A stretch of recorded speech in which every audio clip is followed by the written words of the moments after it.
박수 한번 보내겠습니다. 우리 옆에 분들하고 인사 한번 할까요? 은혜 받고 갑시다라고 한번 인사하죠. 은혜 받고 갑시다. 주신 말씀 가지고 성령의 기름 부음이라는 말씀의 제목으로 주신 은혜 같이 나누기 원합니다. 이번 주일은 교회 이력으로 성령 강림 주일입니다. 성령 강림 주일의 시작은 말 그대로 초대교회 성령 강림의 사건이 그 시작이죠. 함께 모여 기도할 때 성령 충만, 성령의 기름 부음, 어노인팅의 사건이 일어납니다. 그 어노인팅의 사건이 초대교회의 시작이에요. 그 어노인팅의 사건이 부흥의 시작이에요. 그 어노인팅의 사건이 기쁨의 감격의 시작이라고 하는 것입니다. 우리 인생을 살면서 수없이 많은 불만들이 있잖아요. 이것도 저것도 불만이 많은데 우리 신앙생활 속에서 자주 성령의 어노인팅이 있다면 사실 그렇게 걱정할 일이 뭐가 있겠어요? 그렇게 고민할 일이 뭐가 있겠어요? 좀 힘들어도 그래도 감사하지, 감사로 이길 수 있고요, 좀 어려워도 그래도 하나님이 함께 하시지라고 하는 믿음으로 이겨나갈 수 있다라고 하는 것입니다. 히브리서 11장 38절은 이런 사람을 가리켜 이렇게 얘기하고 있습니다. 세상이 감당하지 못하는 사람. 얼마나 멋있어요. 세상이 감당하지 못하는 사람. 여러분, 저와 여러분 신앙생활하면서 이런 얘기 들어본 적 있나요? 세상이 감당하지 못하는 목사, 세상이 감당하지 못하는 집사, 세상이 감당하지 못하는 권사, 그런 얘기 들어보셨나요? 우리가 사고를 쳐서 세상 사람들이 감당을 하지 못하는 것이 아니라 세상 사람들이 볼 때는 믿는다고 하는데 나랑 똑같네, 아니 믿는다고 하는데 나보다 더 못하네, 참 그럴 때가 많잖아요. 정말 그런 것이 아니라 믿음으로 살려고 했으면 우리의 모습을 보고 저 사람은 그래도 세상이 감당하지 못하는 사람이야 라고 하는 그런 얘기를 들어본 적이 있느냐라고 하는 것입니다. 종종 오랫동안 신앙생활을 한 분들 보면 가끔은 저분은 감정이 없는 분 같아 라고 하는 그런 느낌을 받을 때가 있어요. 감정도 없는 것 같고요, 정도 없는 것 같고요. 그런 질문 해봐요. 도대체 왜 신앙생활을 하는 걸까? 도대체 무엇 때문에 신앙생활을 하는 걸까라는 질문을 하기도 합니다. 그런데요, 저와 여러분이 신앙생활하면서 우리의 신앙생활 속에 감정 빼버리면, 요 감정 빼버리면 우리는 바리새인밖에 될 수 없다는 거예요. 저희가 종종 노예로 모이는데요, 노예로 모이다 보면 여러 종류의 목사님, 여러 종류의 장로님 만나요. 이게 지금 은퇴한 어느 한 목사님 얘기입니다. 늘 노예 때가 되면 지적질을 굉장히 잘해요. 자기는 가만히 있다가 저희가 실수하고 또 누가 실수하면 기다렸다는 듯이 또 지적질을 해대요. 제가 웃으면서 그런 얘기했어요. 목사님, 인생 살면서 너무 지적질 많이 하지 마세요. 저보다 한참 나이가 많으니까요. 지적질 좀 그만하세요. 웃으면서 얘기했더니 그분이 하는 말씀이 저 목사님가 바리새인이잖아. 그래서 제가 그 말 그때, 목사님, 바리새인은 예수 믿는 사람 아니에요. 바리새인은 구원받을 수 없어요. 웃으면서 얘기했어요. 예수님 당시에 가장 싫어했던 사람은 누굴까요? 사두개인하고 바리새인을 얘기했어요. 말로는 그럴싸해요. 근데 말로 다 떼어요. 아무것도 하지 않기 때문에 예수님이 가장 싫어하더라고 하는 것입니다. 자칫 잘못하면 우리의 신앙생활, 나도 모르게 바리새인처럼 그렇게 신앙생활할 수 있다는 거예요. 아는 건 점점 많아져요. 경험하는 거, 아는 건 점점 들어서 아는 건 많아지잖아요. 근데 나는 손 하나 까딱하지 않아요. 그리고 남이 잘못한 건 또 그렇게 잘 보여요. 그래서 지적질하기 바빠요. 그런 지적질이 보이는 순간 내가 바리새인처럼 살아가는구나. 중요한 것은 바리새인은 신앙생활하는 것이 아니라고 하는 거예요. 오늘 본문에 성령의 기름 부음이 일어났을 때에 일어난 일들에 대해서 우리에게 소개하고 있어요. 3절 한번 같이 읽어볼까요? 마치 불의 혀처럼 갈라지는 것들이 그들에게 보여 각 사람에게 하나씩 임하여 있더니 라고 말씀하고 있어요. 성령의 어노인팅의 역사가 있을 때 머리 위에 불의 혀 같은 것이 갈라지는 경험하고 있어요. 여러분, 성령 받으면 갈라지는 일들이 일어나요. 뭐가 갈라집니까? 하나님의 것하고요 사단의 것이 갈라져요. 선한 것하고 악한 것이 갈라져요. 전에는 애매했던 것이 이제는 분명히 갈라져요. 제가 믿는 신앙은 그런 거예요. 나이가 들면 들수록 신앙생활 오래 하면 할수록 애매해서는 안 된다는 거예요. 신앙생활을 하면 할수록 분명해져야 된다. 신앙생활을 하면 할수록 어떻게 갈라지는 경험을 해야 된다는 거예요. 내가 그렇게 살지는 못하지만 이건 아니지. 근데 신앙생활을 오래 하면 할수록 애매해요. 신앙생활하는 건 질문해 봐야 돼요. 저도 그렇게 못 살지만요. 질문은 해봐야죠. 최소한 내가 신앙생활하면 할수록 갈라지는 경험이 있기를 주님의 이름으로 축원합니다. 은혜 받으면 확실해져야 되고요. 은혜 받으면 갈라져야 되고요. 은혜 받으면 분명해져야 된다고 하는 것입니다. 오늘 6절의 말씀 보니까 또 이렇게 말씀하고 있어요. 이 소리가 나매 큰 무리가 모여 각각 자기 방언으로 제자들이 말하는 것을 듣고 소동하여 다 놀라 신기하게 여겨 이르되 보라 이 말하는 사람이 다 갈릴리 사람이 아니냐라고 말씀하고 있어요. 전부 다 어떻게요? 외국어를 얘기하게 됐다는 거예요. 전부 다 동네 말을 얘기하게 됐다는 거예요. 저 사람 우리 동네 사람 아닌데 어떻게 우리 동네 말을 하지? 조영규 목사님께서 외국 집회를 가셨을 때 외국말을 잘 모르셨대. 영어가 아니고 다른 걸 얘기했죠.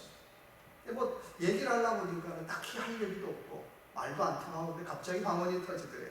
그래서 방언으로 서로 얘기를 다 했다는 그런 간증을 들은 적이 있습니다. 오늘 본문에 나오는 예루살렘 사람들이 그랬다는 거예요. 오순절날 기도하는데 각각 자기 동네 말로 다 얘기를 하는데 저 사람 갈릴리 사람 아니야? 근데 어떻게 우리 동네 얘기를 하지? 우리 동네 말을 하지? 그 정도까지는 괜찮은데 그 다음 보니까 어떻게 술 마셨구나, 술 취했구나, 저 사람 술 마셔서 행설수설하는 거야 라고 얘기를 했다라고 하는 거예요. 그래서 베드로가 아닙니다. 그 시간 몇 시에? 오전 9시부터 술 마시는 사람이 어디 있습니까? 아침부터 술에 취하는 사람이 어디 있습니까? 아닙니다. 성령의 어노인팅의 역사를 받아서 그런 겁니다 라고 얘기하고 있더라는 거예요. 제가 시골에 살다가 서울에 와서 신앙생활 하는데 합동측 성지교회라고 하는 강남에 있는 교회를 다녔습니다. 한 10년 정도 신앙생활 했는데요. 제가 섬겼던 성지교회는 매주 금요일마다 금요철야가 뜨거운 교회였어요. 10시부터 시작해서 한 4, 5시까지 밤을 홀딱 샜어요. 10시부터 시작해서 찬양을 한 2시간 부르고요. 또 말씀 듣고 잠깐 간식 먹고 또 말씀 듣고 또 기도하고 그래서 아침을 맞이했어요. 그런데 금요 집회를 참석해 보면 꼭 한 3시, 4시가 되면 방언을 할 줄 모르는 사람이 방언이 터지기 시작하고요. 예언을 못하는 사람이 예언을 하기 시작하고요. 그 시간대에 신비한 능력의 역사가 일어나요. 금요철에만 한다 그러면은 서로들 앞자리에 앉으려고 그렇게 잘싸움도 심했던 적이 있습니다. 무슨 말인가요? 은혜는요 사모한 만큼 쏟아져요. 믿음은요 사모한 만큼 깊어지져야 합니다. 왜 내 신앙이 안 깊어집니까? 내가 그만큼 사모했느냐라는 질문을 해보시는 거예요. 내가 하나님을 그렇게 사모하는데 하나님 나에게 나를 외면한다. 그런 하나님이라면 믿을 필요 없겠죠. 은혜는 내가 사모한 만큼 하나님이 주시고요. 신앙은 내가 사모한 만큼 깊어지더라고 하는 거예요. 그런 은혜를 받을 때에 사람이 달라지죠. 사람들이 얘기할 때 저 사람 변했어, 달라졌어. 사도행전 2장 16절 17절의 말씀 같이 한번 읽어볼까요? 이는 곧 선지자 요엘을 통하여 말씀하신 것이니 일렀으되 하나님이 말씀하시기를 말세 내가 내 영을 모든 육체에 부어주리니 너희 자녀들은 예언할 것이요 너희의 젊은이들은 환상을 보고 너희의 늙은이들은 꿈을 꾸리라. 아멘. 여러분 신앙이 성장하는 순서는 사람마다 달라요. 어떤 사람은 성령의 은혜를 체험받고 그 다음에 말씀을 깨닫는 사람이 있고요. 어떤 사람은 말씀을 깨닫고 성령의 은혜를 체험하는 사람이 있어요. 뭐가 중요합니까? 그건 순서는 우리 싸울 얘기니까 그런 거 하지 말고요. 중요한 건 말씀과 성령의 은혜가 성령의 체험이 균형을 이루고 살아야 한다는 하는 것입니다. 그 밸런스가 무너지는 순간 내 신앙생활도 무너질 수밖에 없어요. 그래서 우리가 성령의 기름 부음을 받을 때 내가 말씀을 깨닫다는 하나님, 내가 성령의 뜨거운 은혜 체험하기를 원합니다라고 하는 그런 성령의 균형 잡힌 신앙생활을 하는 저와 여러분의 삶이 되시길 주님의 이름으로 축원합니다. 자, 그렇다면요, 성령의 기름 부음을 받으면 어떤 일들이 일어날까요? 우리 그 어노인팅의 역사를 한번 같이 한번 봅시다. 첫째 한번 따라해 봅시다. 성령의 기름 부음을 받으면 파워풀한 인생을 삽니다. 어떤 인생 산다고요? 파워풀한 인생 산다는 거예요. 그 사람은 왜 파워풀합니까? 가문이 좋나요? 집안이 좋나요? 물질이 많나요? 아니죠. 저 사람은 예수 믿고 달라졌어요. 어떻게 달라졌어요? 파워풀한 인생으로 바뀌었다라고 하는 거예요. 가만히 보니까요, 세상 말로 보면 별 볼 일 없어요. 약했던 사람인데요, 그렇게 용기 있게 살아갈 수가 없다는 거예요. 그렇게 파워풀한 인생이 될 수 없다는 거예요. 이유가 뭘까요? 성령의 기름 부음을 받을 때 그의 인생이 파워풀한 인생으로 바뀌더라고 하는 것입니다. 솔직히 한국교회 부흥을 이끌었던 목사님들 가만히 한번 봅시다. 다 어떤 사람이에요? 폐병 환자들이잖아요. 조영규 목사님, 고은 목사님, 나경일 목사님, 한 사람도 정상적인 사람 없잖아요. 전부 다 어떻게 해요? 폐병을 달고 살던 사람이에요. 사람들이 아유 했던 사람들이 하나님 믿고 예수 그리스도 믿고 구원받고 나를 고쳐달라고 간구하면서 주님의 놀라운 능력을 체험해서 그 능력 가지고 한국교회를 부흥시켰던 사람이에요. 정상적인 사람 아니라는 거예요. 어떻게 보면 아유 약한 사람, 아유 불쌍한 사람, 아유 안 됐네, 그 사람들이 어노인팅의 힘을 받고 파워풀한 인생으로 바뀌어졌더라고 하는 것입니다. 저도 어머니가 신학교를 보내면서 늘 걱정이었어요. 제가 설교라도 할까? 왜냐하면 남들 앞에서는 말을 못하니까. 그래서 어머니가 늘 제 별명을 알록간 자식이라고 불렀어요. 알록간 자식. 좋은 말 아니잖아요. 한마디로 하면 아유 좀 못난 놈, 못난 놈. 제가 목회를 할까? 제가 설교를 할까? 신학교를 보내놓고도 늘 걱정인 거예요. 근데 어느 날 은혜를 받고 보니까요, 남들 앞에서 말도 하게 돼요. 잘은 못하지만 남들 앞에서 어떻게 해요? 잘은 못하지만 설교도 하게 되더라는 거예요. 뭐가 그렇게 바뀌었나요? 어노인팅, 은혜 받으면 누구나 다 하게 돼 있다는 거예요. 누구나 다 은혜 받으면 누구나 다 용감한 인생으로 바뀌어지더라고 하는 거예요. 은혜 받으면 누구나 다 파워풀한 인생으로 바뀌어지더라고 하는 것입니다. 여러분 저도 그렇잖아요. 가스가 꽉 차 있으면 어때요? 든든하잖아요. 힘이 나잖아요. 근데 자동차를 운전하는데 가스가 어떻게 불이 깜빡 들어온다고 한번 생각해 보세요. 운전하는 사람도 불안하고 차도 어떻게 힘이 점점 떨어지는 것 같아요. 우리 인생도 마찬가지예요. 늘 깜빡거리며 힘이 떨어질 때가 있는데 그때마다 성령의 이노인팅의 역사를 받을 때에 우리의 삶은, 우리의 인생은 다시 한번 살아나게 될 줄로 믿습니다. 이런 사람은요, 어디를 가든지 향기 나는 삶을 살아요. 제가 어릴 때 참 좋아했던 밥이 그냥 맨밥에다가 간장해갖고 참기름 확 해가지고 먹던 밥이 있어요. 밥이 반찬 없어도 맛있잖아요. 향기가 있잖아요. 마찬가지로 우리 인생에 성령의 기름 부음, 하늘 기름이 부어진다고 한번 생각해 보세요. 와, 내 인생에 하늘 기름이 부어졌어. 내 인생에 하늘 기름이 부어지는 순간 내 인생은 향기 나기 시작해요. 우리 가정이 향기 나기 시작해요. 우리 교회가 향기 나기 시작해요.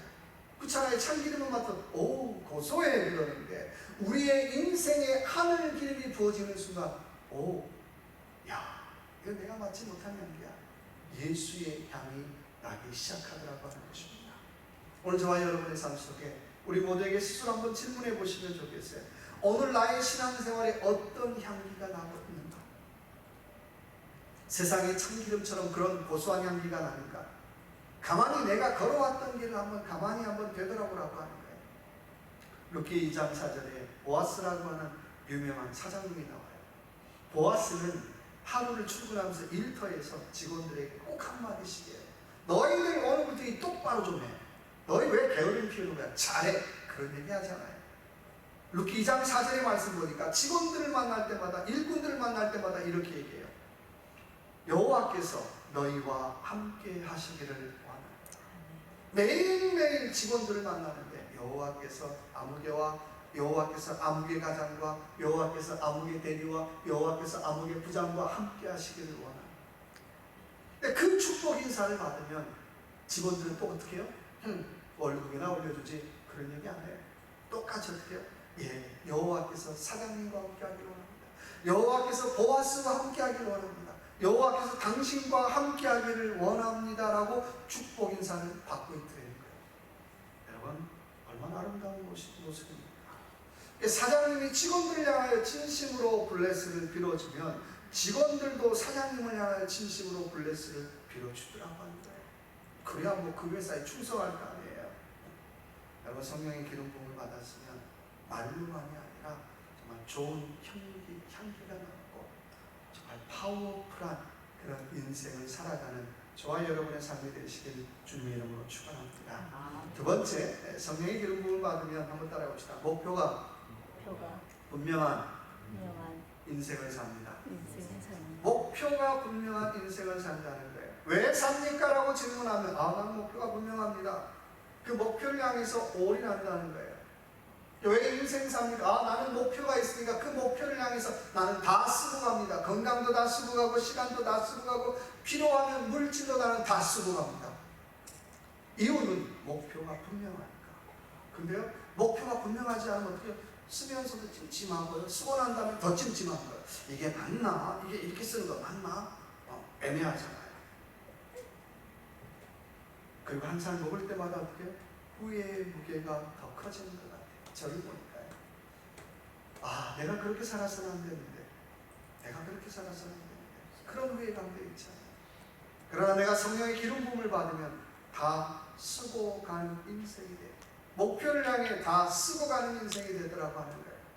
마태복음 25장에 보니까 유명한 달란트 비유가 나오죠. 5달란트 받은 사람 어떻게 했어요?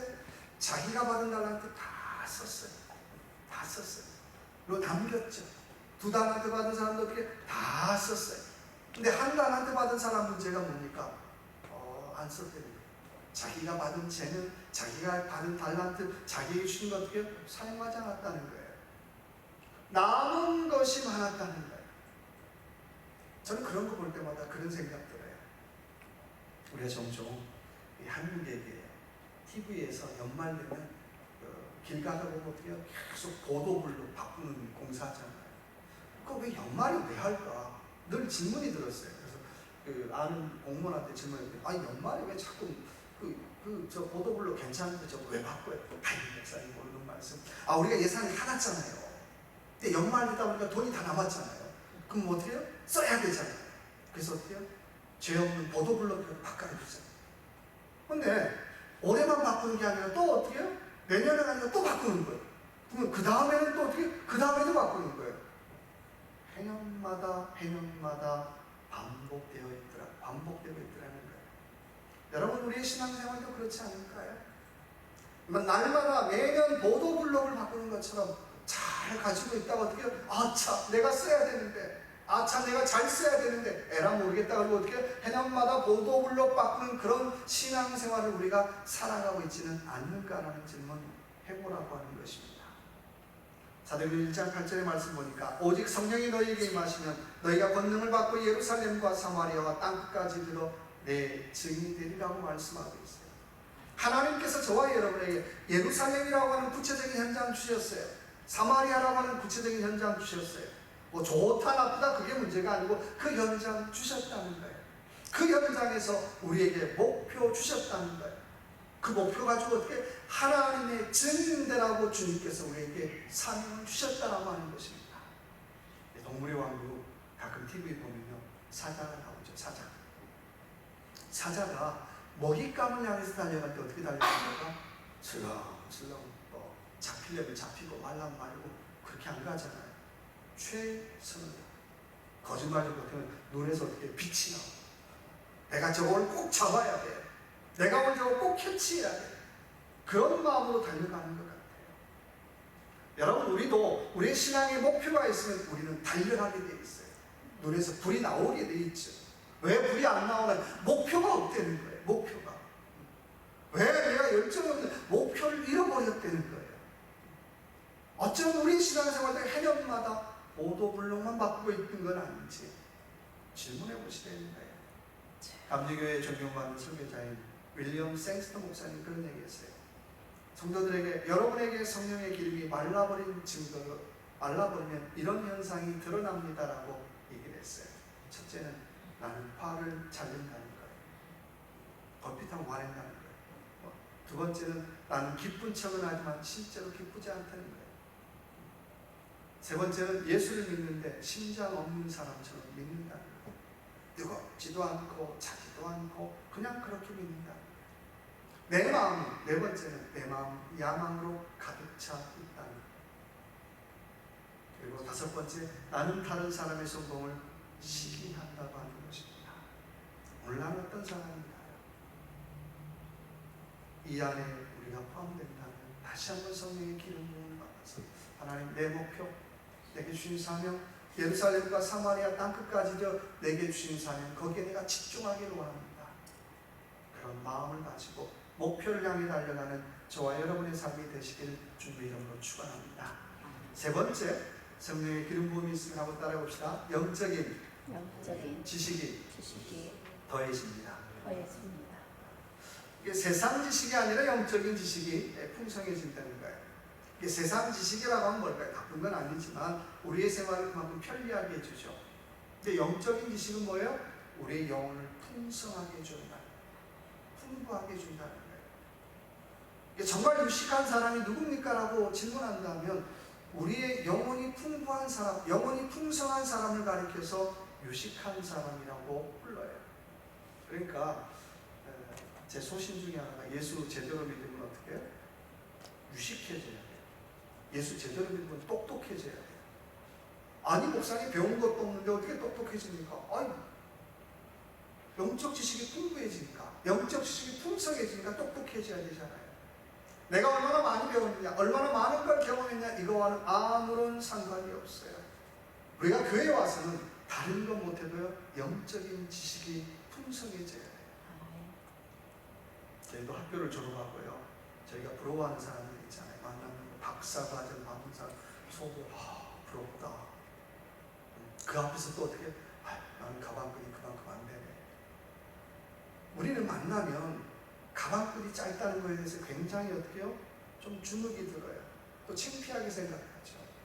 근데요, 우리가 신앙생활하면서 우리의 영적인 가방끈이 뭐 표현이 좀 이상한데 영적인 가방끈이 짧다는 거에 대해서 우리가 얼마나 창피하게 생각하느냐는 것입니다. 내가 많이 못 배울 수 있어요. 많이 못 경험할 수 있어요. 그러나 우리가 신앙생활한다는 건 영적인 지식이 점점 풍성해지는 거잖아요. 근데 그 영적인 지식이 점점 풍성해지지 않는 거에 대해서 좀 더 창피하게 생각하지 않아요. 이유는 나만 그런가? 나만 그런가? 쟤도 마찬가지고 저기도 마찬가지고 다 그래요. 우리는 마땅히 부끄럽게 생각해야 한다는 거예요. 우리가 최소한 신앙생활하면서 하나님, 내가 신앙생활하는 만큼만은 내 마음이 영적 지식으로 어떻게 풍성해지기를 원합니다. 내 마음이 하나님을 알아가는 지식으로 풍성해지기를 원합니다. 내 마음이 주님을 아는 지식으로 풍성해지기를 원합니다라고 하는 그런 고백이 있어야 되죠. 우리가 말로는 주고 천국 간다 그러는데요, 천국에 대한 지식이 하나도 없다면 여기 이게 천국인지 지옥인지 이게 뭔지 어떻게 긴가민가 하잖아요. 최소한 신앙생활하면서 하나님에 대한 것, 주님에 대한 것, 내가 어떻게 믿는 게 잘 믿는 것인가에 대한 끊임없는 영적 지식이 우리 안에 있어야 한다고 하는 것입니다. 영적 지식이 풍성해지는 가장 빠른 길이 있다면 바로 감사가 진심으로 감사합니다라는 고백 한번 해보려는 거예요. 내가 진심으로 감사합니다라고 하는 고백을 할 때 우리의 심령의 평안함으로 채워지더라고 하는 것입니다. 성경을 보면 칭찬받는 사람들이 있어요. 사도행전 17장 11절의 말씀 보니까 베레아 사람이라고 하는 사람들이 있습니다. 이 사람들에 대해서 이렇게 칭찬하고 있습니다. 베레아 사람들은 데살로니가 사람들보다 더 신사적이어서 간절한 마음으로 받고 라고 말씀하고 있어요. 이 사람들의 특징이 있다면 간절한 마음으로 하나님 말씀을 받았대요. 간절한 마음으로 하나님의 말씀 받는데 그들의 삶 속에 어노인팅의 역사가 일어나고 영적인 지식이 풍부해졌다라고 하는 거예요. 세상 말로 무식한 사람이 유식한 사람 되었다는 거예요. 무식한 베드로가 설교할 때 3,000명, 5,000명을 회개시키는 놀라운 역사가 일어났다라고 하는 것입니다. 내면 세계와 영적 질서를 쓴 고든 맥도날드 목사님께서 이런 얘기를 했어요. 우리의 내면 세계는 수많은 종류의 영적인 스모그와 해로운 공기로 오염되어 있습니다. 그러면서 우리의 내적인 균형을 유지하는 길을 우리에게 제시하고 있습니다. 그러면서 모델로 시몬 베드로를 들어요. 시몬 베드로가 예수님이 십자가에 달리신 후에 이렇게 얘기하죠. 나는 고기 잡으러 갈 거야. 나는 고기 잡으러 갈 거야. 그래서 제자들은 야 나도 같이 가자. 우르르 몰려가요. 왜 시몬 베드로가 왜 그랬을까라고 하는 질문을 던지기 시작해요.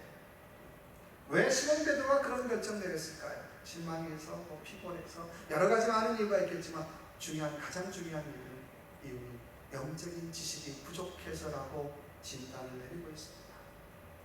그러니까 저와 여러분의 신앙생활 속에서 영적인 지식이 부족할 때 우리는 자꾸 꺼내드는 카드가 있어요. 옛날에 했던 대로, 늘 했던 대로, 옛날에 했던 대로 이 카드를 슬금슬금 꺼내기 시작하더라고 하는 것입니다. 내가 늘 했던 대로라고 하는 그 카드를 꺼내는 순간 그것은 결정적으로 잘못된 결정이라고 얘기하고 있어요. 그래서 그가 얘기하는 것은 빌립보 3장 13절 14절의 사도 바울의 얘기죠. 지금까지 한 것 어떻게 해요? 뒤에 있는 것은 잊어버리고 앞에 있는 것을 잡으려고 표대를 향하여 달려가라고 말씀하고 있어요. 내가 전에 했던 것들, 전에 했던 것 좋았든지 싫었든지 전에 했던 것에 붙잡혀 있어 우리는 한 걸음도 앞으로 나아갈 수 없다라고 하는 것입니다.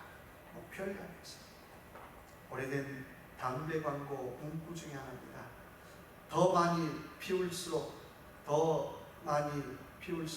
즐거움은 더 줄어든다. 이해되세요? 담배 좋자고 피웠는데 더 많이 피우면 피울수록 어떻게 해요? 별로 좋지 않다는 거예요. 목표를 잃어버렸다는 거예요. 존 웨슬리가 이런 얘기를 했습니다. 비록 나는 항상 바쁘긴 하지만 나의 영혼의 고요함을 가지고 해낼 수 없는 일은 절대로 하지 않는다. 여러분 바쁘면 바쁠수록 목표를 가지고 영적 지식을 채우는 일을 하시기 바랍니다. 독일의 작가이자 철학자였던 요한 볼프강 폰 게테가 그의 인생을 세 가지 동사로 요약을 했어요. 나는 사랑했노라, 나는 괴로워했노라, 나는 배웠노라. 정말 대학자가 고백하는 말은 그래도 나는 배웠노라. 매 순간 의미 없지만은 않았고 그래도 배웠다라고 고백하고 있어요.